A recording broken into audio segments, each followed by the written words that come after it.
arena, the field of battle. The site where the fight actually takes place is our own heart and all our inner man. The time of battle is our whole life. With what weapons are warriors armed for this unseen warfare? Listen, their helmet is total disbelief in themselves and complete absence of self-reliance. Their shield and coat of mail a bold faith in God and a firm trust in Him. Their armor and curious instruction in the passion of Christ. Their belt cutting off bodily passion. Their boots, humility and a constant sense and recognition of their powerlessness. Their spurs, patience in the temptations and repudiation of negligence. Their sword, which they hold ever in one hand, is prayer, whether with their lips or within in the heart.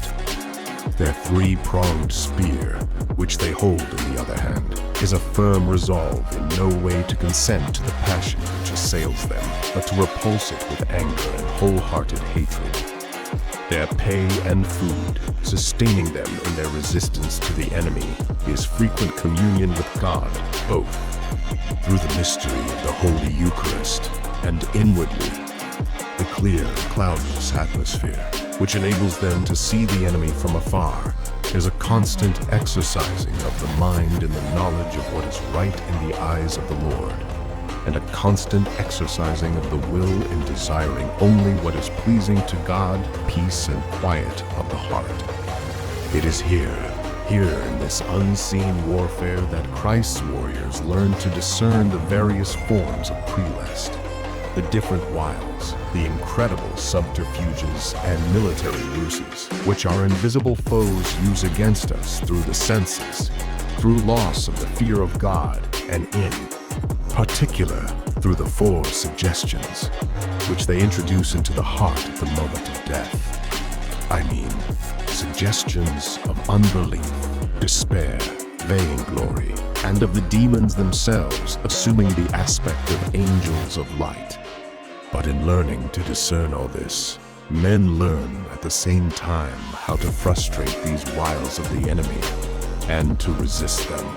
They learn how to find out what tactical moves to make and what laws of war they must follow in each particular case, and the courage needed to enter into battle.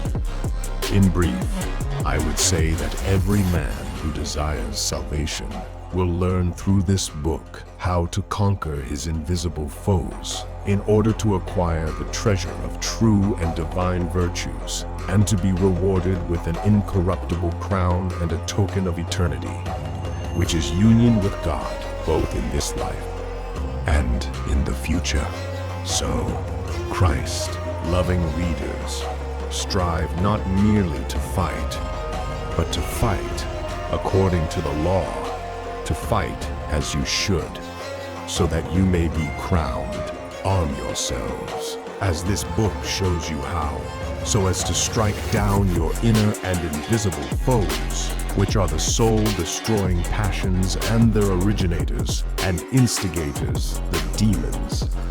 Put on the whole armor of God, that ye may be able to stand against the wiles of the devil.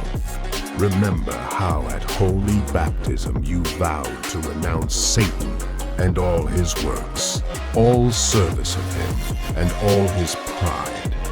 That is love of lust, love of glory, love of money and other passions.